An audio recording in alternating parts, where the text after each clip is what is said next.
Ils sont allés ramasser tous les autres rebuts que vous connaissez. Les Tambo et Mwamba, les Zaidi Ngoma, l'autre est là, Londa Boululu, Wamba Diawamba. Et vraiment une kermesse de gens, en tout cas, corrompus et inutiles. Pardon, le Bizima Karaha, qui était mon ministre des Affaires étrangères, que je croyais congolais.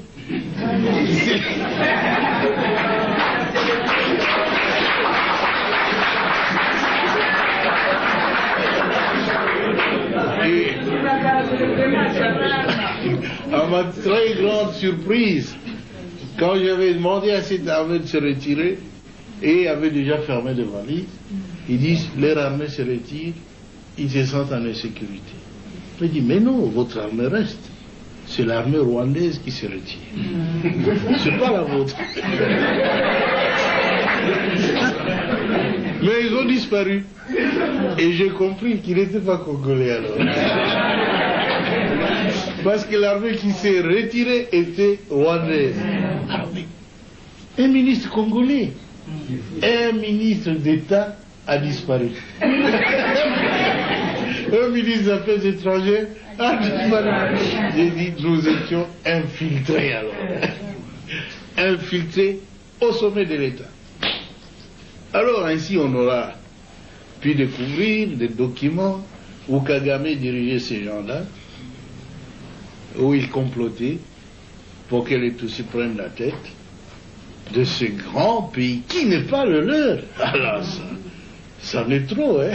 Ce pays ne leur appartient pas. Ils veulent en prendre la tête. Quoi? Mais c'est pas possible, ça a été très grave. On a vu tout ça, si seulement on avait su avant, ça aurait été bien. Mais le conflit a éclaté après. Ils tentent le conflit, ceux qui n'ont pas pu réussir avec le coup d'État, qui avait échoué le 2 août. Et maintenant, je le vois en train d'échouer encore. Notre peuple se défend. Je suis très heureux que vous tous ayez pris conscience de la gravité de la situation pour nous mettre tous ensemble, tous les partis politiques confondus, chez nous. Tous les Congolais se sont mis ensemble derrière le gouvernement.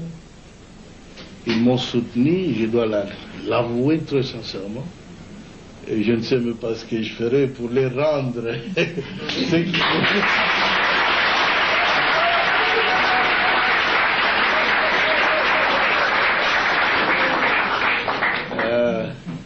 Mais ce que je dois vous assurer, c'est que je suis un soldat du peuple et je ferai mon devoir jusqu'à mon dernier jour.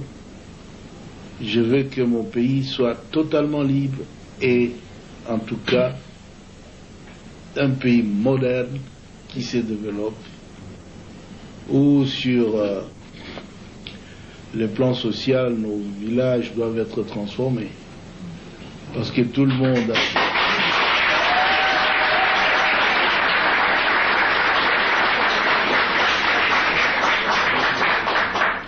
Beaucoup de nos élites, beaucoup d'intellectuels, beaucoup de citadins, de gens de ville qui sont habitués à la ville, ont peur de rentrer dans nos villages. C'est parce qu'il n'y a pas de vie là-bas. Nous étions donc engagés dans un programme de reconstruction qui a commencé à porter fruit. Et tout cela sans assistance extérieure. Parce que les habitudes politiques en Afrique, c'est qu'on doit attendre de l'aide de la France, des États-Unis, de l'Union européenne, de la, de la Banque mondiale, de ceci, cela. Mais nous avons dit, depuis quand nous luttions, longtemps, nous disions que notre lutte, c'est la lutte de l'intelligence contre la force brute. La force brute,